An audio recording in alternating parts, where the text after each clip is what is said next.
सांगा ना, कधी कधी होते असं, अन्नावरच राग काढते माणसं.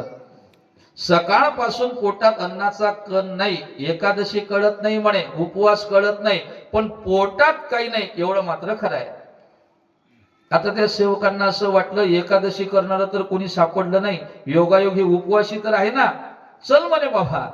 त्या बाईला सोबत घेतलं आणि राज दरबारामध्ये हजर केलं. सांगितलं तुला एकादशी नाही म्हणे. मग सकाळी दोघा नवरा बायकोचं भांडण झालं, सकाळपासून काही खाल्लं नाही, तेवढंच पोटामध्ये अन्नाचा कण नाही, तेवढंच मला माहिती आहे. मातलीने सांगितलं काही का असेना, पण एकादशी घडली की नाही, घडली की नाही. मग एक काम करा म्हणे. काय? त्या बाईला घेऊन चला. मातली विमानात बसले आणि भांडणाने उपवाशी राहिलेली बाई सहज एकादशी घडली. त्या विमानाला स्पर्श केल्याबरोबर त्या मातलीचं विमान उडालं.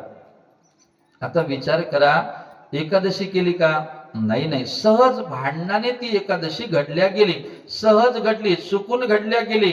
आणि तिचा स्पर्श एकादशीच्या दिवशी तशी राहिली ती भांडण झाल्यामुळे, आणि तिचा हात लागल्याबरोबर ते विमान उडालं, मातली निघून गेला. रुक्मांगद नावाच्या राजाला आश्चर्य वाटलं, सहज एकादशीच्या दिवशी भांडण झाल्यामुळे हे उपवासी राहणारी स्त्री, आणि तिच्या अंगात एवढं सामर्थ्य आलं की तिच्या स्पर्शाने मातलीचं विमान उडालं. महाराज, दुसऱ्या दिवशी रुक्मांगद नावाच्या राजाने राज्यामध्ये दवंडीच देऊन टाकले की जो कोणी, ऐका, जो कोणी एकादशी आपल्या राज्यात करणार नाही त्याला फाशीची शिक्षा देण्यात येईल. जबरदस्तीने. सगळ्यांनी एकादशीचं व्रत करावं लागेल, आणि ज्यांनी एकादशी केली नाही त्याला फाशीची शिक्षा. महाराज, अशी सुनावणी झाल्यानंतर, अशी दवंडी दिल्यानंतर जबरदस्तीने का होईना राजा सेवकांना घरोघरी पाठवायचा. कुठं स्वयंपाक झाला काय, कोणी गाडीवर जेवायला गेलं काय, पाठवायचा बरं का. पण कोणी जेवायला जाताना दिसलं नाही तर राजाचा दबाव होता, नाही तर आपण मरणार, आपल्याला फाशी होणार, एका दिवसाने काही जीव जाणार नाही. असं करता करता रुक्मांगद राजाच्या नगरीमध्ये सगळ्यांना सवय पडली, सगळ्यांना त्या एकादशी बद्दल प्रेम निर्माण झालं, आवड निर्माण झाली, आणि सगळी नगरी एकादशी करायला लागली. संत महात्मे वर्णन करतात, परिणाम असा झाला म्हणे, त्या एकादशीच्या महात्म्याने, ऐका, त्या एकादशीच्या जोरावर रुक्मांगद राजाने आपली संपूर्ण नगरी कुठे नेली? वैकुंठाला नेली.